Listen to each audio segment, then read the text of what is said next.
ग्रामपंचायत कर्मचारी, अगदी हालाखीचं जीवन जगणारा हा कर्मचारी, आणि ह्या कर्मचाऱ्याकडे कोणीही लक्ष द्यायला तयार नाही. मार्च गेला, एप्रिल गेला, मे गेला, जून लागला तरी अजून मार्च पासून पगार नाही, आणि काहींचे तर मागच्या एप्रिल मे जून पासून पगारच नाही. काय चाललंय? अरे कर्मचारी मरून जाईल, मरूल, जगणार नाही. कोणीच त्याचा वाली उरलेला नाही का? कसं होईल, कसा घर प्रपंच कसा चालवल हा कर्मचारी? काही कोणाला काही घेणंच देणं नाही वाटतं.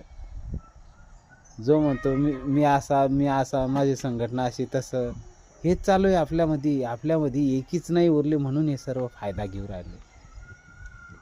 अहो, आपल्याला एरियस मिळाला, तेही काही कर्मचाऱ्यांना एकदम तुटक्या पुंजीमध्ये मिळाला, आणि एरियस मिळाला तर मिळाला, त्याच्यासोबत फंडाची रक्कमचा सुद्धा फरक पाहिजे होता. तो फरक सुद्धा नाही आहे. कोण आहे आपला वाले? आहे का कोणीच उरलेलं दिसत नाही. अहो, जिल्हा परिषद, पंचायत समिती, ग्रामपंचायत सर्व स्तरावरून मरणूक होती ह्या कर्मचाऱ्यांनी, आणि आता वरून सुद्धा मंत्रालयातून मरणूक होती. ह्या कर्मचाऱ्याचा कोणीच विचार करायला तयार नाही भावांनो. सगळे आत्महत्या करायला उठतील, सगळ्यांचे घर उद्ध्वस्त होतील, आणि तेव्हा चांगले दिवस येतील ते काय कामाचे?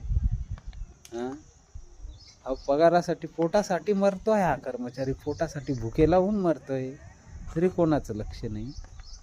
आणि जो तो ज्याच्या त्याच्याच पर्यायाने मी म्हणतो असं केलं, तो म्हणतो असं केलं मी. अरे काय चाललंय?